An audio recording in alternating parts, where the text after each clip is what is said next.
We get into the F1, boys. Yes. It's been a long show. F1 will finish us off. F1 will Everyone finish get us it off. I'll leave most of the talking to you guys, being the two F1 experts, and I'll try to have some input and some stat chasing if you need it. Well, we'll run through it critically, noting time, of course. So first race was in Bahrain. Ferrari did finish 1-2. So Leclerc with the win.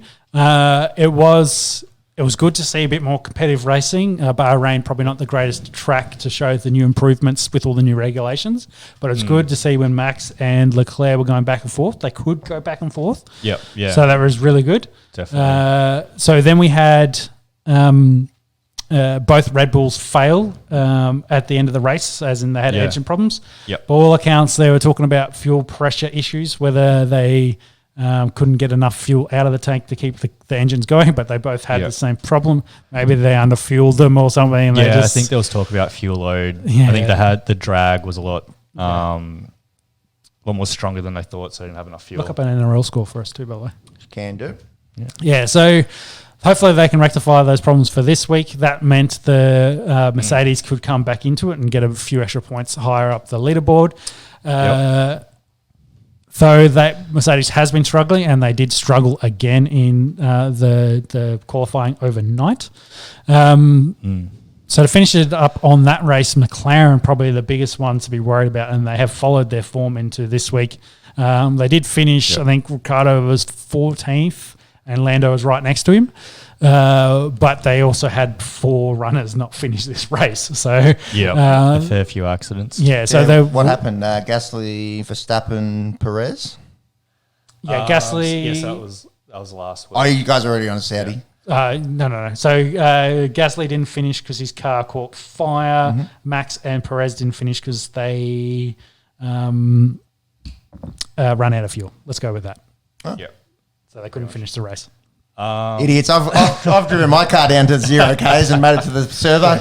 It was either not enough fuel or not enough fuel pressure, or where they were getting the fuel from for the fuel pump was too low. So probably the price of fuel at the moment. Exactly. Fucking $2.20 a litre. Saving a few litres, but anyway, it didn't help them, and they ended up losing that. Yeah. So probably a big one for that race was Valtteri Bottas finishing 6th there. And he also qualified excellent for today's race. So let's move to Saudi Arabia. Kevin Magnussen for Haas. Also straight back came in at number 5. So Haas notoriously not running too great last season. He's in Mazepin's car, so where they finished last every race last year, he's now finished 5th in the exact same car. So kind of showing his pedigree as a driver there. So it was great to see him finish in 5th place there behind the Mercedes. Can I talk about Saudi Arabia now? Yeah, you can. Sorry, a little bit disjointed there. Canterbury are currently leading Manly 10-6, about to go into the half. There you go. Cool. So doing all right as well. Thank you, Lachlan, in the chat for the heads up. Mr. Lachlan to you. Yeah, Mr. Lachlan. So there was, I think Friday, when they were just about to kick off practice, there was a rebel missile attack that landed outside the track. I'm not sure. They didn't really give distance. It hit some facility which was in the vicinity of the track. But they were talking about how the track's like probably the safest place in the world, kind of like Australia was in Pakistan. So by all accounts, everything's still going ahead. For the race. So they had long, hour-long meetings with the team principals and the drivers kind of discussing where they were and how safe they were. By all accounts, they were definitely worried. A rebel missile attack on an oil depot, by the looks of it, is a bit scary. By Yemeni Houthis. Yeah. They claim responsibility. Yes. I think there'd been a couple of earlier attacks probably within the last month. That sort of led to this one, I guess. For any of those that like the mainstream media, there's been a war going on in Yemen for fucking years, actually. So thanks for reporting on that, Channel 7. But not to make light of the crisis over there. Look at these scenes, man. That a lot of smoke. So big attack. But they're saying that the drivers are all safe. Is there crowds? Do they? I don't know on crowds. Not sure. It's a night race, isn't it? Yeah, I believe will be so. night race. Yeah, because it's very late here. It'll be 2:00 in the morning for us. Yeah, I think it was at 8 p.m. race. Yeah, so it's got all. They've said it's going ahead. That's what they're planning to do. The race is going ahead, barring anything else happening in the next couple of hours. So from that qualifying, Mick Schumacher had a bad crash, went into the wall and then kind of pinballed across the walls. Was a pretty bad crash. He's okay. Yep. Again, going to the quality of the safety of F1 cars these days. So yeah, hit a ripple strip, too much power down, and he lost it and went straight into the wall. So that car is out. So there'll be one less runner, which I think means everyone that was behind him in qualifying moved up. Sergio Perez does get pole. The Mercedes. Let's talk about that. Well, that is huge. That's his first pole after 215 races in F1, beating out, of course, the Ferraris and his teammate. First Mexican to earn a pole, but also apparently longest stretch to first pole. Mark Webber held that record with 130 races. Nearly previous. double. Double. That's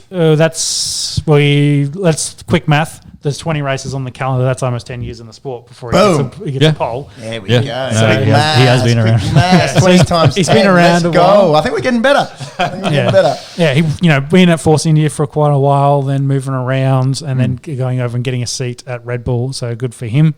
I've been watching back through Drive to Survive, and it's kind of interesting to see where the drivers were in 2018 and now where they are now, and kind of the history there. Great to see him get a pole. Mercedes struggling. They didn't make Q3.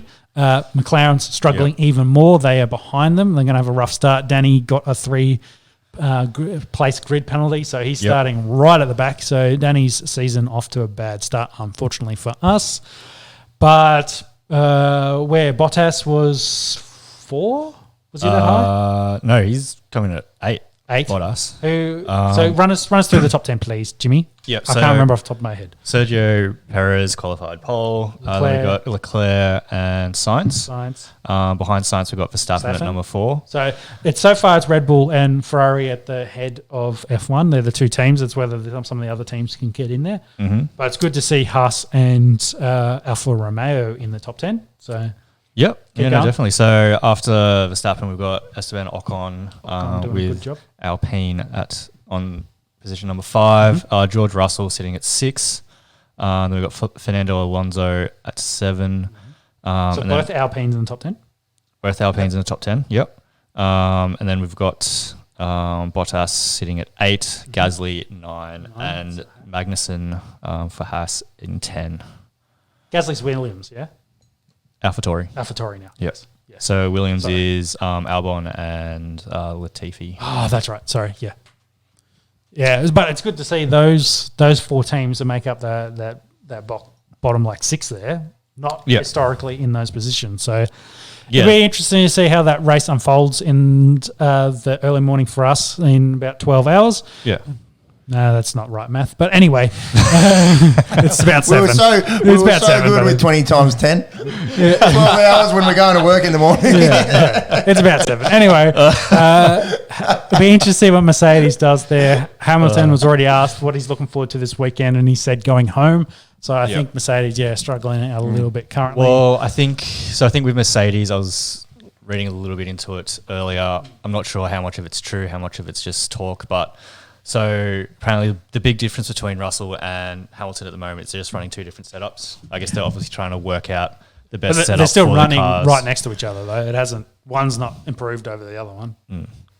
Anyway, for me as a casual, is it good that we've had Leclerc win race 1 and Perez, there on pole? Are we going to see a more even playing field this year, or is it going to be Verstappen and Hamilton dominating everyone else? Thoughts? Too early to tell? Too early to tell for that. Yeah. At the moment, it's Red Bull and Ferrari, but then there's so many other cars in that 10 that could potentially get into that space. Yeah. I don't think Bahrain was a good track for it. I don't think Saudi Arabia is either to see whether the new aero packages and that kind of make a difference. But maybe not till they get down here in Melbourne will we see that kind of difference. But I guess Saudi Arabia is a bit more of a tight circuit and with the walls there. But hey, we'll see. We'll see. I think this last week you couldn't really see the improvements as much because there was a lot of long straights with overtaking, with a DRS for overtaking.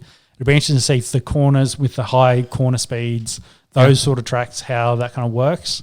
And I'm not sure Saudi Arabia was kind of that track, but we'll see. We'll see what tonight brings. Saudi Arabia is a little bit more closer to a street style track. Yes, so it was a lot more tighter. Oh, there you go. Might be harder to overtake. I'm not 100% sure on that. I think it is good to see that middle of the pack sort of compete a little bit more. Like you are throwing, at least, the order of teams where they're finishing up has changed a fair bit from last season, even though we're only two races in. And like we were saying all of last season, we want to see that closing of the gap between the top two, Mercedes and Red Bull, and the rest of the pack. And it seems to be happening. I mean, Mercedes hasn't had a great start to the season. Red Bull still promising, but then seeing Ferrari up there now is interesting. Yeah, well, they've taken a step. They were behind or fighting McLaren last year, so McLaren gone backwards and Ferrari have gone forwards. So it'd be interesting, very, very interesting to see.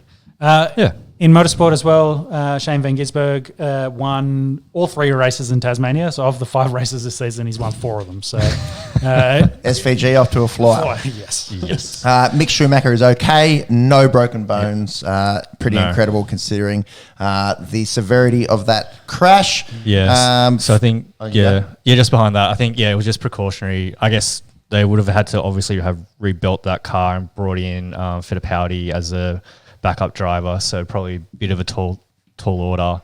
So that's why Gunther's probably pulled the car from the race, and he said, "Look, angry Gunther is the we've got Australia in 2 weeks' time. Just let Shuey relax, compose himself, and get back. Let us rebuild this into car. It. Yeah, we'll go to Australia. So yes, that is the next GP. We'll talk about that in a couple of weeks when they get down here. Motorsport done.